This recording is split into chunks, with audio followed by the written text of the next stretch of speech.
Hello dear students, welcome again for chemistry lecture. आज हम देखने जा रहे हैं physical properties of alkyl halides जो है उसमें यहाँ पे तो सोल्यूबिलिटी अराइल हलाइड की भी उन्होंने दी है, तो उस पर भी थोड़ा डिस्कशन हम कर लेंगे। सो बेसिकली हम लोग हैं फिज़िकल प्रॉपर्टीज़ पे, ठीक है। प्रिपरेशन मेथड जो है वो हमने ख़त्म कर लिए, उसके पहले जो नॉमेनक्लेचर का पार्ट है, ठीक है, वो भी ख़त्म कर लिया। इंट्रोडक्टरी पार्ट भी ख़त्म हो चुका है और यहाँ पे हम लोग अब देखने जा रहे हैं physical properties of alkyl halides. Alkyl halides में एक फ़िज़िकल प्रॉपर्टी हमने पढ़ ली है, it is all about boiling point. Boiling point जो होता है अल्काइल हलाइड का, उसके बारे में हमने डिस्कशन कर लिया है। अब आज हम देखने जा रहे हैं स्पेसिफिकली सोल्यूबिलिटी पे फोकस करना है। हो सकता है वहाँ पे मेल्टिंग पॉइंट, बॉइलिंग पॉइंट जैसे पॉइंट्स फिर से वहाँ पे आ जाए, तो आपको वहाँ पे घबराना नहीं है। वो अराइल हलाइड्स के बारे में उन्होंने दिया है, because boiling point of alkyl halide हमने ऑलरेडी डिस्कस कर लिया है काफ़ी अच्छे से। उसके पहले इंटरमॉलिक्यूलर फोर्सेस जो होते हैं अल्काइल हलाइड्स में, उसकी भी हमने काफ़ी अच्छी तरीके से जानकारी ली है। अब हम लोग जा रहे हैं सोल्यूबिलिटी पे। नाउ सोल्यूबिलिटी ये एक पॉइंट ऐसा है कि यहाँ पे आपको थोड़ा सा ये देखना होगा कि सोल्यूबिलिटी का प्रीवियस थोड़ा नॉलेज होना बहुत ज़रूरी है। मतलब अगर सपोज़ मैं आपको ये बोलूँ कि वहाँ पे कि एक कोई सब्सटेंस है, वो आप वाटर में डाल रहे हो, ठीक है, तो वाटर में वो सोल्यूबल है या नहीं वो आपको देखना है। कैसे जज करोगे? सबसे पहले तो ये होना चाहिए, जो होना चाहिए वो मैं आपको बता रही हूँ। जो सब्सटेंस आपने लिया है, उस सब्सटेंस के जो भी एटम्स रहेंगे उनके बीच में कोई फोर्स ऑफ अट्रैक्शन होगा। वो फोर्स ऑफ अट्रैक्शन जो है वो तोड़ के उसको, उस पर्टिकुलर सब्सटेंस को किसके साथ बॉन्डिंग बनानी होगी? वाटर के साथ बॉन्डिंग बनानी होगी। तब जाके हम बोल पाएंगे कि येस, दिस पर्टिकुलर सब्सटेंस और XYZ substance get soluble in water, otherwise it is insoluble in water. Same case alkyl halides का भी हमें देखना है। अल्काइल हलाइड जो होते हैं बेसिकली देखो, हम R और X से रिप्रेजेंट करते हैं, R और X से रिप्रेजेंट करते हैं। वाटर जो होता है, वाटर का रिप्रेजेंटेशन कुछ इस तरीके से दिया जाता है। R और X में ये जो R और X है, यहाँ पे halogen delta minus charge carry करता है और ये डेल्टा पॉजिटिव, मतलब यहाँ पे पोल्स क्रिएट हो रहे हैं, मतलब मॉडरेटली पोलर है। Alkyl halides are moderately polar compounds, ठीक है, ऑर्गेनिक कंपाउंड से बट पोलर कंपाउंड है। यहाँ पे भी देखो, यहाँ पे डेल्टा माइनस आएगा, यहाँ पे पॉजिटिव, यहाँ पे पॉजिटिव, यहाँ पे 2 डेल्टा प्लस आप लिख सकते हो, वो बात नहीं है। यहाँ पे भी क्या पोल्स वहाँ पे क्रिएट हो रहे हैं, मतलब दोनों को भी अगर आप देखो तो दोनों भी क्या है, पोलर कंपाउंड्स ही है। एक ऑर्गेनिक कंपाउंड है और दूसरा इनऑर्गेनिक है। बेसिकली वो सॉल्वेंट है, ठीक है। तो अगर पोलर है, ये भी पोलर कंपाउंड मतलब पोलर नेचर शो कर रहा है, तो ऐसा होना चाहिए था, जो मैं बोल रही हूँ अच्छे से सोचो, ऐसा होना चाहिए था कि अल्काइल हलाइड जो है वो वाटर में बहुत ही जल्दी से क्या हो जाएंगे, सोल्यूबल हो जाएंगे। बट ऐसा नहीं हो रहा। हमारा रूल जो है वो रूल को ये एक्सेप्शनल केस दे रहा है। रूल क्या होता है हमारा? लाइक डिजॉल्व्स लाइक, ऐसा रूल होता है। सोल्यूबिलिटी में ये अक्सर बोला जाता है, मतलब ये जनरल ट्रेंड होता है कि पोलर कंपाउंड जो होते हैं वो पोलर सॉल्वेंट में ही क्या होते हैं, डिजॉल्व होते हैं। नॉन पोलर कंपाउंड जो होते हैं वो नॉन पोलर सॉल्वेंट्स में ही क्या होते हैं, डिजॉल्व होते हैं। It is a general criteria about solubility and dissolving ability. But ये क्राइटेरिया यहाँ पे फेल हो रहा है, बिकॉज अगर RX में आप देखो तो यहाँ पे पॉजिटिव क्रिएट हो रहा है, यहाँ पे नेगेटिव क्रिएट हो रहा है। वाटर मॉलिक्यूल में we know very well that oxygen तो नेगेटिव चार्ज कैरी करेगा, हाइड्रोजन के ऊपर पॉजिटिव आएगा, वहाँ भी पोलर नेचर क्रिएट हो रहा है। तो अल्काइल हलाइड जो है उसको वाटर में सोल्यूबल होना चाहिए था, बट अल्काइल हलाइड वाटर में सोल्यूबल नहीं है। It is very important. अब ऐसा क्यों है उस पर हम डिस्कशन यहाँ पे करेंगे, बिकॉज अल्काइल हलाइड है या आपका अराइल हलाइड है, मतलब हेलो अल्केन, हेलो अरीन की मैं बात कर रही हूँ, दोनों भी क्या है वहाँ पे वाटर में सोल्यूबल नहीं है। They are soluble in non polar solvents. Non polar solvents जो होते हैं लाइक जैसे मैंने कहा कि वहाँ पे हम जैसे बोल सकते हैं कार्बन टेट्राक्लोराइड है, ठीक है, ईथर है, वहाँ पे ये जो सॉल्वेंट्स होते हैं ना, इनमें वो क्या हो जाते हैं, सॉल्युबल हो जाते हैं, बट वो पोलर सॉल्वेंट में लाइक वाटर में वो डिज़ोल्व नहीं हो सकते। अब यहाँ पे हम लोग ये पॉइंट्स की तरफ जाएंगे। This points acts as a very important point if you see solubility of halo alkane और halo arene. Let's see, alkyl halides are moderately polar, they are insoluble in water. Basically ये sentence ऐसा होना चाहिए, although alkyl halides are polar in nature, they are insoluble in water. Generally हमें पता है कि polar में क्या होता है, डिजॉल्व होता है, लाइक डिजॉल्व्स लाइक, ठीक है। तो यहाँ पे देखो, alkyl halides are unable to form hydrogen bonding with water. ये बेसिक रीज़न है बच्चों कि क्यों अल्काइल हैलाइड वाटर में सोल्यूबल नहीं है। अल्काइल हैलाइड वाटर में सोल्यूबल क्यों नहीं है, ये रीज़न आपको इस पर्टिकुलर पॉइंट में मिल रहा है। अल्काइल हैलाइड जो होते हैं they are unable to form hydrogen bonding with water. Alkyl halide जो होते हैं वो हाइड्रोजन बॉन्डिंग वहाँ पे वाटर के साथ नहीं बना सकते। Aryl halides are also insoluble in water but soluble in organic solvents. Organic solvents में वो वहाँ पे सोल्यूबल हो सकते हैं। अब ये यहाँ से हम लोग बाद में देखेंगे, पहले इनका डिस्कशन करते हैं। अब आप खुद देखो, आर एक्स की अगर हम बात करते हैं, यहाँ पे आर है और यहाँ पे एक्स है, ये यहाँ पे पॉजिटिव है, ये यहाँ पे नेगेटिव है। ये अगर आपने देखा तो आपने ये देखा है कि आर एक्स में जो फोर्स ऑफ अट्रैक्शन होता है, मतलब कार्बन और रिस्पेक्टिव जो भी हैलोजन है उनके बीच में फोर्स ऑफ अट्रैक्शन होता है, वो फोर्स ऑफ अट्रैक्शन बहुत ज़्यादा है। वो फोर्स ऑफ अट्रैक्शन क्या है, वहाँ पे बहुत ज़्यादा है, ठीक है। इसलिए अल्काइल हैलाइड टूट के वो नया बॉन्ड वाटर के साथ बनाएंगे, ये पॉसिबल नहीं हो सकता। मतलब पहले तो आप ये सोचो कि अल्काइल हैलाइड का जो बॉन्ड है वो टूट नहीं सकता, और दूसरी बात ये है कि अल्काइल हैलाइड जो होते हैं ना, वो वाटर के बीच में ये जो हाइड्रोजन बॉन्डिंग है, ये हाइड्रोजन बॉन्डिंग को क्या नहीं कर सकते, तोड़ नहीं सकते। वाटर में जो हाइड्रोजन बॉन्डिंग है उसको अल्काइल हैलाइड्स क्या नहीं कर सकते, तोड़ नहीं सकते, ठीक है। ये बेसिक रीज़न से why alkyl halides are not soluble in water. Basically होना क्या चाहिए कि अगर अल्काइल हैलाइड को वाटर में सोल्यूबल होना है तो सबसे पहले ये बॉन्ड ब्रेक होना चाहिए, ये बॉन्ड ब्रेक होना चाहिए। उसके लिए एनर्जी की रिक्वायरमेंट लगेगी। एनर्जी हम वहाँ पे टेकन, मतलब वहाँ पे एंडोथर्मिक प्रोसेस हो जाएगी, और अगर न्यू बॉन्ड का फॉर्मेशन हो रहा है तो एनर्जी रिलीज, मतलब वो एक्सोथर्मिक प्रोसेस हो जाएगी। यहाँ पे एनर्जी जो है वो एंडोथर्मिक प्रोसेस, मतलब एनर्जी लेके भी, forget about endothermic exothermic, just concentrate over the concept कि आर एक्स के बीच में जो बॉन्ड है वो सी और हेलोजन के बीच में है एक्चुअल में। तो वो जो बॉन्ड है वो पहले तो ब्रेक नहीं हो रहा, ठीक है। चलो वैसे करके अगर बॉन्ड ब्रेक भी हुआ तो दूसरा क्या है, वहाँ पे alkyl halides are unable to form hydrogen bond with water. Water के साथ वो हाइड्रोजन बॉन्ड क्यों नहीं बना पा रहे, वाटर का के बीच में जो हाइड्रोजन बॉन्डिंग है वो इतनी स्ट्रॉन्ग है कि उनको ब्रेक करना अल्काइल हैलाइड के बस की बात नहीं है। इसलिए alkyl halides are insoluble in water, ठीक है, आप समझ में आया होगा।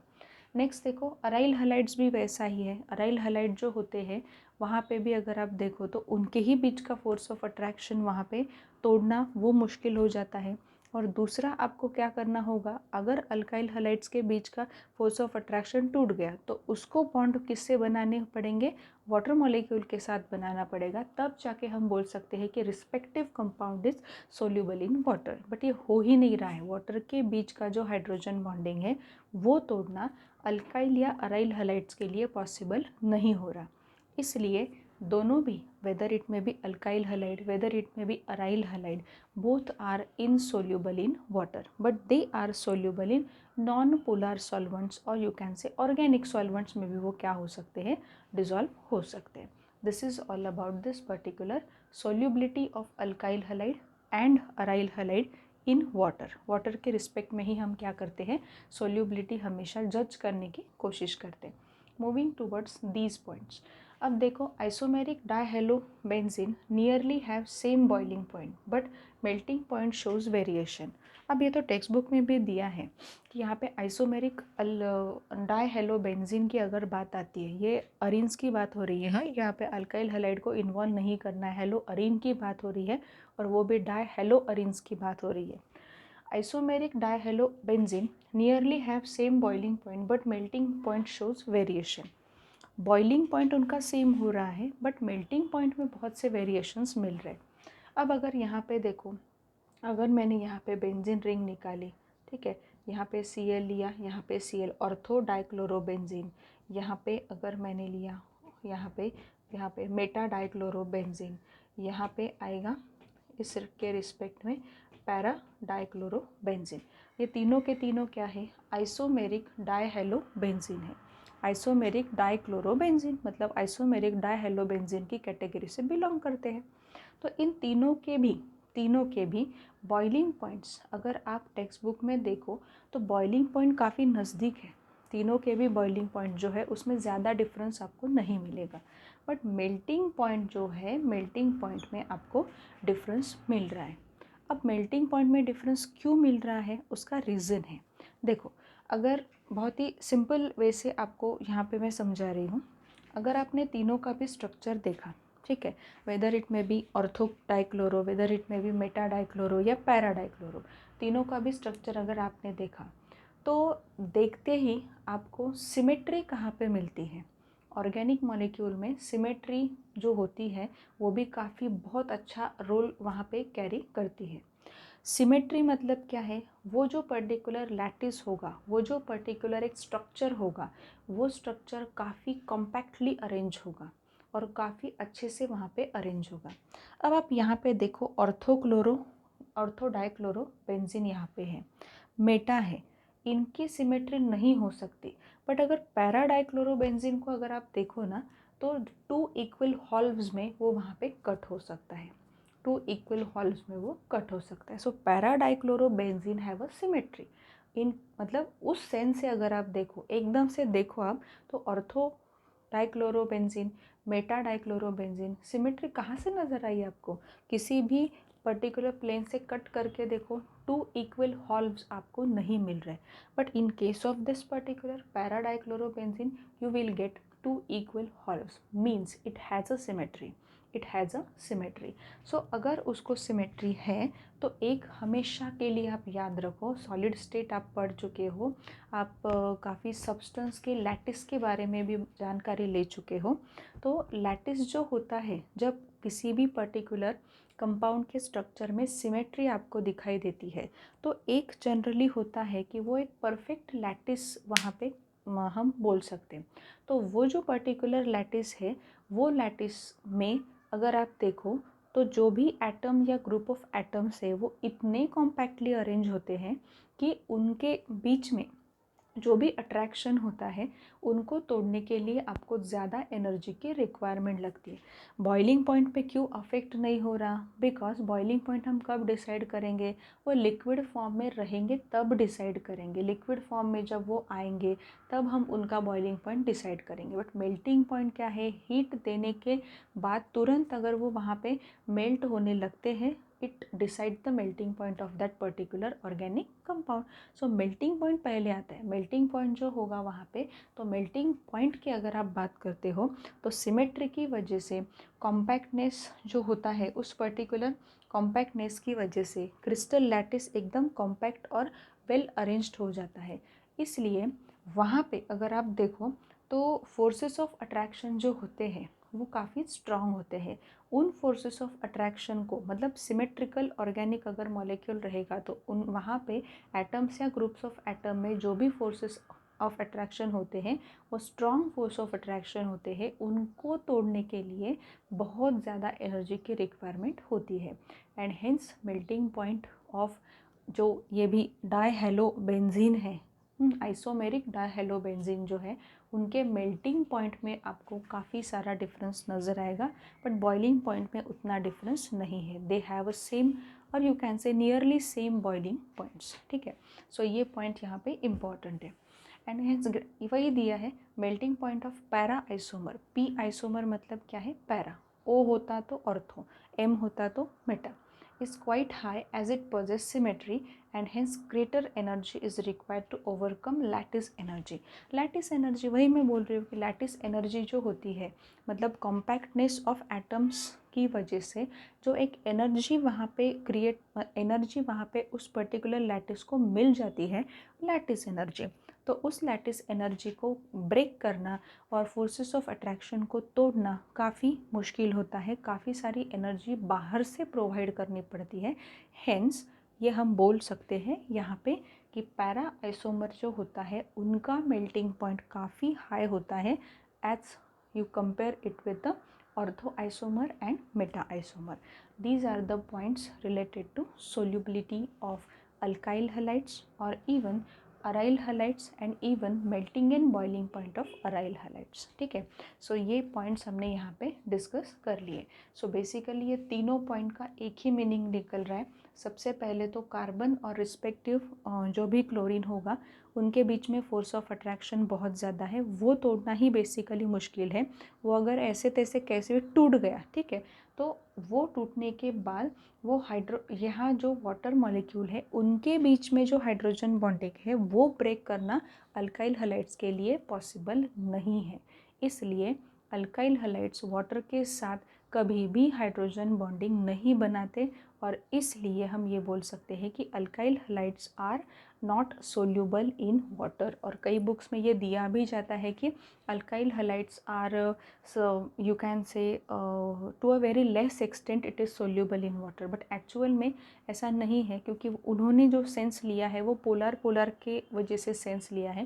बट एक्चुअल प्रैक्टिकली अगर देखो तो अल्काइल हलाइड जो होते हैं they are not soluble in water.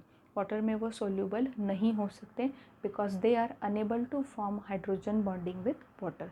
Water के साथ हाइड्रोजन बॉन्डिंग वो नहीं बना सकते। तो जो भी स्टेटमेंट्स यहाँ पे दिए हैं हर एक स्टेटमेंट को बहुत अच्छे से आपको याद रखना है। अराइल हलाइड के बारे में काफ़ी इम्पॉर्टेंट स्टेटमेंट मिला है आपको। अराइल हलाइड्स में भी जो आइसोमेरिक डाईहेलोबेंजीन होते हैं उनमें बॉइलिंग पॉइंट नियरली सेम होता है, बट मेल्टिंग पॉइंट जो है it shows quite variation melting point में आपको मिलेगा। सो ये पॉइंट्स याद रखो। आपके एमसीक्यू टाइप ऑफ जो क्वेश्चंस होते हैं उसमें स्टेटमेंट्स आते हैं, फिर आपको क्वेश्चन मार्क आ जाता है कि एग्जैक्टली कौन सा स्टेटमेंट करेक्ट है और वहाँ पे नहीं है। तो कंसेप्ट अगर क्लियर है तो स्टेटमेंट जो करेक्ट है वो आप तुरंत वहाँ पे क्या करोगे, पहचान जाओगे। So now let us move towards next topic of the particular chapter which is optical isomerism in halogen derivatives। काफ़ी इंपॉर्टेंट टॉपिक है बच्चों ऑप्टिकल आइसोमेरिज्म। देखो आइसोमेरिज्म जब हम पढ़ रहे थे ना तो आइसोमेरिज्म में मैंने आपको स्ट्रक्चरल के तो पूरे पार्ट्स आपको पढ़ा दिए थे, बट मैंने ये कहा था आपको कि जो ऑप्टिकल आइसोमेरिज्म का पार्ट है वो as it is textbook में आपको मिलने ही वाला है, मतलब 12th में आप पढ़ने ही वाले हो। सो फिर से वो पार्ट मैंने वहाँ पे नहीं लिया था, ठीक है, क्योंकि ऑप्टिकल आइसोमर आपको इतने डिटेल में नहीं दिए थे कभी भी 11th में। सो ऑप्टिकल आइसोमेरिज्म हम अभी पढ़ेंगे, हैलोजन डेरिवेटिव्स में पढ़ेंगे, वैसे ही आपको अलग ऑर्गेनिक कंपाउंड्स में क्या करना है उनको अप्लाई करना है, दैट्स इट। वहाँ पे कंसेप्ट्स बहुत है, आपको जो भी रीड करना पड़ेगा, अंडरस्टैंडिंग होनी पड़ेगी, वो काफ़ी सारे पॉइंट्स ऐसे हैं कि ऑप्टिकल आइसोमेरिज्म से क्वेश्चन एमसीक्यू क्वेश्चन निकलने के चांसेस बहुत से मिल सकते हैं। But before going to start optical isomerism in haloalkanes, let's see problem number 10.2 in halogen derivative which is on page number 216 highlighted with the yellow color। अब यहाँ पे उन्होंने ऐसे दे के रखा है, आपको क्या दिया है देखो, arrange the following compounds in order of increasing boiling points. Boiling points कैसे उनके इंक्रीज होंगे उस पर्टिकुलर, इससे आपको क्या करना है, वहाँ पे कंपाउंड्स को क्या करना है, कंपाउंड्स को अरेंज करना है। इंक्रीजिंग मतलब वहाँ पे जिसका सबसे कम होगा वो आप पहले लिखोगे एंड देन जिसका सबसे ज़्यादा होगा वो सबसे लास्ट में आएगा। सो इंक्रीजिंग बॉइलिंग पॉइंट के ऑर्डर से आपको लिखना है। पहले देखो कि क्या क्या कंपाउंड्स आपको दिए हैं। सबसे पहले उन्होंने दिया है ब्रोमोफॉर्म। अब ब्रोमोफॉर्म जो होता है, ब्रोमोफॉर्म जैसे क्लोरोफॉर्म होता है ना, वैसे ब्रोमोफॉर्म CHBr3। अगर CHCl3 होता तो वो क्लोरोफॉर्म होता, अगर CHI3 होता तो वो आइडोफॉर्म होता। समझ में आना चाहिए ये। ब्रोमोफॉर्म का मतलब क्या है, ट्राइब्रोमोमीथेन। ट्राइब्रोमोमीथेन ये ब्रोमोफॉर्म का मतलब है, ये CHBr3। और कौन सा कंपाउंड दिया है यहाँ पे उन्होंने, क्लोरोमीथेन। क्लोरोमीथेन दिया है, यहाँ पे लिखती हूँ मैं क्लोरोमीथेन। अब क्लोरोमीथेन कैसे लिखते हैं पता है आपको, CH3Cl, ठीक है। और कौन सा दिया है यहाँ पे, डाइब्रोमोमीथेन। डाइब्रोमोमीथेन, अब डाइब्रोमो वहाँ पे मीथेन, डाइब्रोमोमीथेन कैसे लिखोगे, CH2Br2, ये हुआ आपका डाइब्रोमोमीथेन। और लास्ट वाला कौन सा है, ब्रोमोमीथेन। ब्रोमोमीथेन मतलब एक ही ब्रोमीन है वहाँ पे, ब्रोमोमीथेन। अब यहाँ पे ब्रोमोमीथेन मतलब CH3Br, ठीक है। तो ये पूरे आपको दिए हैं, 10.2 वाला क्वेश्चन हम ले रहे हैं, इम्पॉर्टेंट क्वेश्चन है। अब यहाँ पे ब्रोमोफॉर्म मतलब CHBr3, क्लोरोमीथेन पता है आपको ये, डाइब्रोमोमीथेन ये भी यहाँ पे दिया हुआ है मैंने, ब्रोमोमीथेन। इनको आपको increasing order of boiling points में क्या करना है, लगाना है। अब बॉइलिंग पॉइंट्स की अगर हम बात करते हैं बच्चों वहाँ पे, ठीक है, तो बॉइलिंग पॉइंट बेसिकली आपको 2 पॉइंट्स याद रखने पड़ेंगे। एक तो मॉलिक्यूलर साइज जैसे बढ़ती है, वांडरवाल फोर्स ऑफ अट्रैक्शन बढ़ता है। वांडरवाल फोर्स ऑफ अट्रैक्शन जैसे ही बढ़ेगा, energy required to boil a particular substance will be more, ठीक है। सो ये आपको याद रखना है। यहाँ पे अगर आपने देखा कि हर एक केस में कार्बन तो एक ही है, हर एक केस में कार्बन एक है, मतलब मॉलिक्यूलर साइज जो आप डिसाइड करने वाले हो वो कार्बन के बेसिस पे तो डिसाइड नहीं होने वाली, क्योंकि एक ही तो कार्बन हर एक मॉलिक्यूल में देख के रखा है। हाइड्रोजन देखो, हाइड्रोजन वेरी हो रहे, बट हाइड्रोजन से उतना हमारा मॉलिक्यूलर साइज उतना भी नहीं बढ़ेगा जितना हम वहाँ पे नोटिसिएबल मॉलिक्यूलर साइज की बात कर रहे हैं, उतना हाइड्रोजन से बढ़ेगा ही नहीं। हाइड्रोजन है कितना सा, बहुत स्मॉलेस्ट एटम है वो, ठीक है। सो हाइड्रोजन का आप वहाँ पे नहीं सोचोगे। तो बेसिकली इन तीन चारों के बारे में सोचना है, इनकी मॉलिक्यूलर साइज़ के बारे में अगर आपको सोचना है तो आपको जो भी वहाँ पे हैलोजन्स लगे हैं ना, उनके साइज़ के बारे में सोचना पड़ेगा। हैलोजन्स जो भी अटैच्ड है कार्बन से, उनके साइज़ के बारे में सोचना पड़ेगा। जो मैं बोल रही हूँ अच्छे से सुनो, जो टेक्स्ट बुक में आंसर्स दिए जाते हैं वो उतने आपको समझ में आएंगे या नहीं आएंगे, आई डोंट नो, बट यहाँ पे मैं आपको बता रही हूँ कि बॉइलिंग पॉइंट अल्काइल हैलाइड का कैसे डिसाइड होता है। एक्चुअल में ये फिजिकल प्रॉपर्टी उन्होंने मेंशन नहीं की है, तब भी उन्होंने क्वेश्चन यहाँ पे दे के रखा है। So we have to understand the concept. Boiling point जब अल्काइल हैलाइड का हम डिसाइड कर रहे हैं तो यहाँ पे देखो, पहले कार्बन जो है, कार्बन के बारे में देखो, कार्बन तो एक ही दिया है वहाँ पे, तो कार्बन तो फैक्टर नहीं हो सकता मॉलिक्यूलर साइज को डिसाइड करने वाला। हाइड्रोजन अटैच है, हाइड्रोजन का इतना बड़ा फैक्टर है, हाइड्रोजन है कितना सा, बहुत छोटा सा है वो, ठीक है। वहाँ पे ज़्यादा भी हाइड्रोजन वहाँ पे नोटिसेबल चेंज नहीं दिखाएगा मॉलिक्यूलर साइज में, उस पर भी फोकस मत करो। सो जो अटैच्ड हैलोजन है एंड कितने नंबर ऑफ हैलोजन्स अटैच्ड है उस पर फोकस करो, then you will get the correct answer, then you will get the correct order of increasing boiling point of these alkyl halides. अब यहाँ पे देखो, यहाँ पे ब्रोमीन है, यहाँ पे क्लोरीन है, ब्रोमीन है, यहाँ पे ब्रोमीन है। सो अगर आपने ब्रोमीन और क्लोरीन की कंपैरिजन की, जैसे यहाँ पे देखते फ्लोरीन, क्लोरीन, ब्रोमीन, आयोडीन, ऊपर से लेके नीचे तक अगर हम जाते हैं, फ्लोरीन से लेके आयोडीन तक, what we have studied before, कि वहाँ पे एटॉमिक साइज़ क्या होती जाती है, इंक्रीज़ होती जाती है। मतलब क्लोरीन से ब्रोमीन की एटॉमिक साइज़ बहुत बड़ी है, क्लोरीन छोटा है और ब्रोमीन बहुत ही ज़्यादा है। तो अब यहाँ पे देखो, ये तो सबसे नीचे वाले फॉर्म में मिलेगा, सबसे नीचे होगा CH3Cl, मतलब ये सबसे कम वाले फॉर्म में आपको मिलेगा, सबसे कम बॉइलिंग पॉइंट इसका होगा। ऐसा क्यों, पहले ही मैंने कहा आपको बॉइलिंग पॉइंट किस पे हम डिसाइड करते हैं, मॉलिक्यूलर साइज़ पे।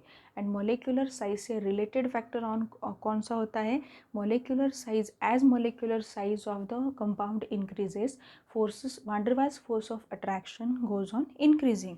वांडरवाल्स फोर्स अगर जितने बढ़ जाएंगे उतना बॉइलिंग पॉइंट ज़्यादा हो जाएगा। यहाँ पे तो वो बात नहीं है, क्लोरीन की साइज़ ऑलरेडी छोटी है तो ये सबसे कम में आएगा। नेक्स्ट आएगा यहाँ पे CH3Br, क्योंकि यहाँ पे एक ही ब्रोमीन है, यहाँ पे फिर से आएगा आपका CH2Br2, डाइब्रोमोमीथेन आएगा, क्योंकि यहाँ पे दो Br है बड़े बड़े। ठीक है, मोलिकुलर साइज़ कितनी हो गई होगी, देखो आप, इसकी मोलिकुलर साइज़ बहुत बड़ी होगी, इसलिए फिर से वहाँ पे वंडरवाल फोर्स ऑफ अट्रैक्शन भी ज़्यादा है, इसलिए energy required to boil a particular compound is much greater than this two. ठीक है, अब यहाँ पे और एक यहाँ पे है CHBr3, क्योंकि यहाँ पे ब्रोमीन कितने हैं बच्चों, ब्रोमीन आपके पास 3 ब्रोमीन है और एक ब्रोमीन की साइज़ ही इतनी बड़ी है, तो यहाँ पे 3 ब्रोमीन है। तो 3 ब्रोमीन अगर है तो मॉलिक्यूलर साइज़ भी कितनी बढ़ेगी, आप खुद सोच सकते हो। तो मॉलिक्यूलर साइज़ भी वहाँ पे बढ़ेगी। मॉलिक्यूलर साइज़ बढ़ने के बाद वांडरवाल्स फोर्स ऑफ अट्रैक्शंस जो है वो भी वहाँ पे क्या हो जाएंगे, मतलब इंक्रीज़ हो जाएंगे। And then you will get the highest boiling point of that particular substance. So correct sequence is this. सबसे पहले आएगा क्लोरोमीथेन, उसके बाद आएगा ब्रोमोमीथेन, उसके बाद आएगा डाइब्रोमोमीथेन, उसके बाद आएगा ब्रोमोफॉर्म, मतलब try bromomethane, bromoform. So this is the question which I have to discuss with you all, because it gives you idea about boiling point of alkyl halides. Alkyl halides के boiling point जो होते हैं वो कैसे हम decide करते हैं, इसके बारे में आइडिया आपको इस क्वेश्चन से लग रही है. So the question is very very important and the answer which is given in your text book is also important and it is मतलब आप ऐसे बोल सकते हो कि बहुत काफ़ी अच्छे से उन्होंने एक्सप्लेन किया है. So you can write the answer in your theory exam as well. काफ़ी अच्छा खासा आंसर उन्होंने वहाँ पे दिया है. सो यहाँ पे ये सब पॉइंट्स जो है ये देखने के बाद we will be starting with the optical isomerism in halogen derivatives. So let us begin a very important topic of alkyl halide, optical isomerism in alkyl halides. Students please ये जो पर्टिकुलर टॉपिक है आपको मैं एक request कर रही हूँ, बहुत अच्छे से ध्यान दो, क्योंकि अल्काइल हलाइड्स में जो न्यूक्लियोफिलिक सब्स्टिट्यूशन रिएक्शंस हम पढ़ने वाले हैं आगे. ठीक है, SN1 reaction and SN2 reaction means overall SN reaction, nucleophilic substitution reaction. तो अल्काइल हलाइड में न्यूक्लियोफिलिक सब्स्टिट्यूशन रिएक्शन कैसे होते हैं, क्यों होते हैं, किस तरीके से आगे बढ़ते हैं, ये अगर आपको बहुत अच्छे से समझना है, so please focus on this particular topic very clearly. ये टॉपिक आपका बहुत अच्छे से क्लियर होना चाहिए. हो सकता है आपको वो टॉपिक काफ़ी अच्छे से और काफ़ी इजी लगे, वेरी गुड, बट ऐसा मत करो कि ये टॉपिक जो है उसको काफ़ी इजी वे में लेते लेते आप ये टॉपिक रीड करना ही भूल गए. ये टॉपिक आपको रीड करना पड़ेगा. बहुत से कंसेप्ट्स यहाँ पे आते हैं और वो कंसेप्ट्स इतने रिजिडली आपके माइंड में सेट होने चाहिए कि SN reaction, nucleophilic substitution reaction जो अल्काइल हलाइड में होती है, तो वो न्यूक्लियोफिलिक सब्स्टिट्यूशन रिएक्शन उनके मैकेनिज़्म पढ़ते पढ़ते आपको वो ये जो पॉइंट्स है ये बिल्कुल अच्छे से क्लिक होने चाहिए. बिकॉज तब मैं ये पॉइंट्स आपको नहीं समझाऊंगी, because it is all associated with the optical isomerism, और वहाँ पे हम लोग पढ़ रहे होंगे nucleophilic substitution reactions in alkyl halides. So not at that time ये पूरा रिकॉल नहीं हो सकता. अभी के अभी जो मैं अभी बोल रही हूँ वो पूरे पॉइंट्स आप बहुत अच्छे से नोट डाउन करो, या मैं बोल रही हूँ वो पॉइंट्स आपको टेक्स्ट बुक में भी मिलेंगे, बट मेरा आपको समझाने का जो तरीका होगा वो मे बी ये हो सकता है कि थोड़ा अलग है. कुछ और एग्जाम्पल्स देके भी मैं आपको क्या करूँगी, समझाऊँगी. ठीक है, अब यहाँ पे देखो ऑप्टिकल आइसोमेरिज्म इन अल्काइल हलाइड्स जो है बेसिकली आइसोमेरिज्म हमने देखा था। आइसोमेरिज्म में हमने स्ट्रक्चरल एंड स्टीरियो आइसोमेरिज्म जो है उसके बारे में डिस्कशन किया था। स्ट्रक्चरल आइसोमेरिज्म तो हमारे पूरे कंप्लीट हो चुके हैं। स्टीरियो आइसोमेरिज्म में ऑप्टिकल आइसोमेरिज्म जो है वही काफ़ी इम्पॉर्टेंट रहेगा। ठीक है, स्टीरियो आइसोमेरिज्म का ही पार्ट ये हम पढ़ रहे हैं, ये आप जान लो। स्टीरियो आइसोमेरिज्म में होता क्या है, ऑब्वियसली वहाँ पे भी मॉलिक्यूलर फॉर्मूला सेम रहेगा, वहाँ पे भी स्ट्रक्चर जो है वो भी आपको सेम दिखाई देगा, but the arrangement of atoms और group of atom around a specific carbon is different, so it gives you a different structure. ठीक है, which we call it as a they are optical isomers of each other. Let's see, हम example लेंगे, example से और अच्छे से clear होगा। ये एग्जाम्पल टेक्स्ट बुक में गिवन था इसलिए मैंने लिया, ऐसा कुछ भी नहीं है कि यही एग्जाम्पल सिर्फ ऑप्टिकल आइसोमेरिज्म को एक्सप्लेन करने के लिए दिया जाता है। नो, आप बाकी के भी एग्जाम्पल दे सकते हो। If you clear in particular concept तो बाकी एग्जाम्पल भी आप वहाँ पे लिख सकते हो। बट बेसिकली ये मेरा सजेशन आपको होगा कि बोर्ड की वगैरह जो एग्ज़ाम होती है उसमें ये किया करो कि जो भी एक्सप्लेनेशन के लिए जो एग्ज़ाम्पल वो देने की कोशिश कर रहे हैं वो एग्ज़ाम्पल आप टेक्स्ट बुक से ही जो एग्ज़ाम्पल है वो वहाँ पे थियोरी में लिखने की कोशिश करो। So it will be helpful for you and them as well to give marks and to score mark for you as well. ठीक है, सो यहाँ पे देखो CH3 CH CH2 CH3, यहाँ पे ये कौन सा मॉलिक्यूल है, इट इज़ 2-क्लोरोब्यूटेन। ये क्या है यहाँ पे 2-क्लोरोब्यूटेन, सेकेंड पोजीशन पे ये क्लोरीन अटैच्ड है, 2-क्लोरोब्यूटेन। अब ये 2-क्लोरोब्यूटेन जो है उसमें सबसे पहले आपको एक असिमेट्रिक कार्बन जो है उसको ढूंढना है, कायरल कार्बन जो है उसको ढूंढना है। Now what do you mean by asymmetric carbon और chiral carbon? Carbon atom, the carbon atom, ठीक है, ऐसा वो कार्बन एटम है, a carbon having its 4 valencies satisfied by different atoms and group of atom। मतलब ऐसा कार्बन उस particular molecule में आपको ढूंढना है कि जो कार्बन की चारों वैलेंसीज डिफरेंट एटम से या डिफरेंट एटम या ग्रुप ऑफ एटम से कंप्लीट हो, वैलेंसी में सेम आपको नहीं मिलना चाहिए। सो लेट अस बिगिन कि यहाँ पे अब क्या है, ये फर्स्ट वाला कार्बन है आपका। ठीक है, इस फर्स्ट वाले कार्बन की कंपैरिजन हम करते। फर्स्ट वाले कार्बन में देखो 3 वैलेंसी तो हाइड्रोजन से सेटिस्फाई हो रही है, 3 वैलेंसी हाइड्रोजन से सेटिस्फाई हो रही है। ये देखो 3 वैलेंसी हाइड्रोजन से सेटिस्फाई है यहाँ पे, और 1 वैलेंसी पूरे इस ग्रुप से सेटिस्फाई हो रही है। मतलब आप देखो कि यहाँ पे आप अगर देखो CH, यहाँ पे CH2 और यहाँ पे CH3, ये 4th वैलेंसी यहाँ पे क्या है, अटैच है। यहाँ पे हो सकता है क्या, यहाँ पे कायरल कार्बन हो सकता है, इस कार्बन को कायरल कार्बन कहा जा सकता है? बिल्कुल नहीं, बिकॉज कायरल कार्बन की डेफिनेशन और असिमेट्रिक कार्बन एटम की डेफिनेशन हमने अभी डिस्कस की कि असिमेट्रिक और chiral carbon is that particular carbon atom whose 4 valencies are satisfied by different groups और डिफरेंट एटम्स और ग्रुप ऑफ एटम। ठीक है, मतलब बेसिकली चारों वैलेंसी सेटिस्फाई होनी चाहिए ऐसे पर्टिकुलर एटम से या ऐसे पर्टिकुलर ग्रुप ऑफ एटम से कि वो डिफरेंट हो। यहाँ पे डिफरेंट तो नहीं है, कार्बन में यहाँ पे 3